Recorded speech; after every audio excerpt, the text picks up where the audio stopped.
ب200 جنيه بس بدل 8000 جنيه هتقدر تتخلّص نهائيًا من العيب ده، وقبل ما أكلمك عن سبب العيب ده، أنا عايزك تسمع صوته.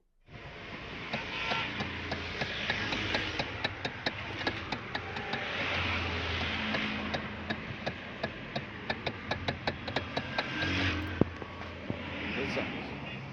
الصوت اللي أنت سمعته معايا دلوقتي ده اسمه صوت طرقعة في الطارة، والعيب ده مشهور جدًا، جدًا في العربيات الكوري وتحديدًا الكيا والهيونداي. يعني حضرتك لو مالك للكيا أو للهيونداي أيًا كان مين فيهم، حتى لو العيب ده لسه ما ظهرش معاك، تأكد إن في وقت ما من الأوقات هيظهر معاك. العيب ده بيظهر من موديلات كيا سيراتو 2010 إلى وقتنا الحالي، وهيونداي ألينترا 2010 برضه إلى وقتنا الحالي. مشهور جدًا العيب ده. مشكلة العيب ده أو المشكلة دي إنه بيتم تشخيصها بشكل خاطئ من أغلب الفنيين.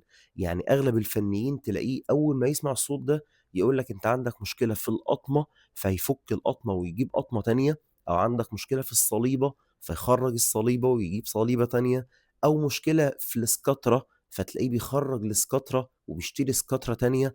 طبعًا ناهيك عن الفك والتركيب أو عن مصنعية الفك والتركيب، تلاقي نفسك يعني أضعف الإيمان دخلت في 10,000 جنيه أو 8، 9000 جنيه، ده يعني لو الريح طيب يعني زي ما بيقولوا.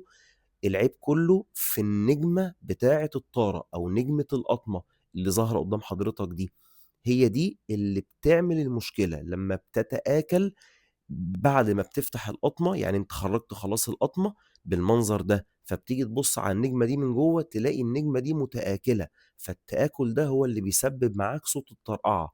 فإذا ظهر معاك صوت الطرقعة ده وأنت قافل الإزاز وبتلف الطارة يمين أو شمال، وسامع الصوت ده طالع من قلب الطارة أو من تحت رجلك من جوّه الصالون، اعرف مليون في المِيّة إنك عندك مشكلة في النجمة بتاعة القطمة أو جلبة القطمة. خرّجها وحُط واحدة جديدة ب200، 250 جنيه وانتهى العيب على كده.